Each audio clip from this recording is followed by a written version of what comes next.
Salam uşaqlar, hər vaxtınız xeyir olsun. Mən Salih müəllimə ilə birlikdə bu gün ahəng qanununun izahına baxacağım. Şərhdə məndən istəmişdiniz. Eləcə də ona aid testlərə baxacağıq bir yerdə. Başlamamışdan qabaq demək istəyirəm ki, kanala abunə olmağı və bəyənməyi unutmayaq. Ödənişli qruplara qoşulmaq istəyənlər də orada yazdığım əlaqə nömrəsi ilə yaza bilərlər.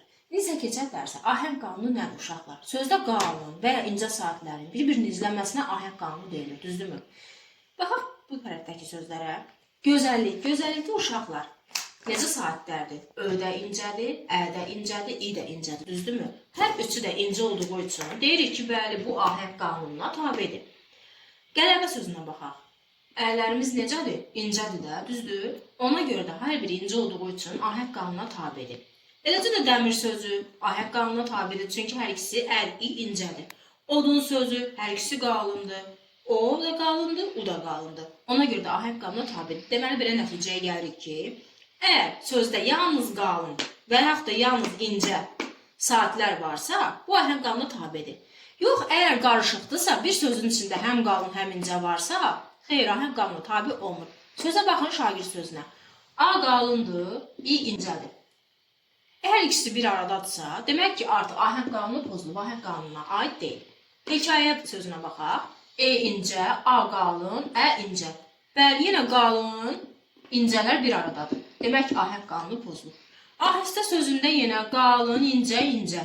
Yenə ahəng qanunu pozuldu. Kitab sözündə də həmçinin incə var, qalın var. Ona görə də ahəng qanunu pozuldu. Deməli, nə nəticəyə gəldi bu tərəfdən?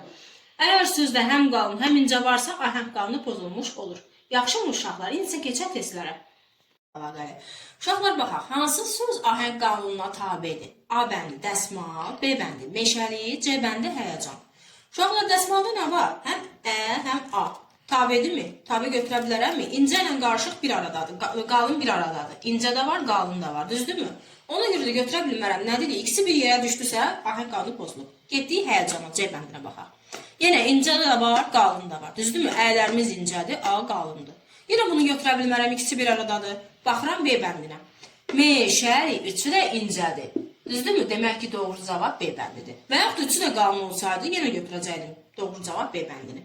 Hansı söz ahəng qanununa tabe deyil uşaqlar? Gəlin A bəndinə baxaq. Qələbə, B bəndi doğru, C bəndi vətəndaş. Uşaqlar tabe deyil deyir ha. Tabedir demir, diqqətli olun.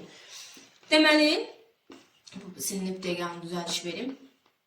Hansı söz ahəng qanununa tabedir? A bəndi qələbə, B bəndi doğru, C bəndi vətəndaş. Baxın qələbəyə.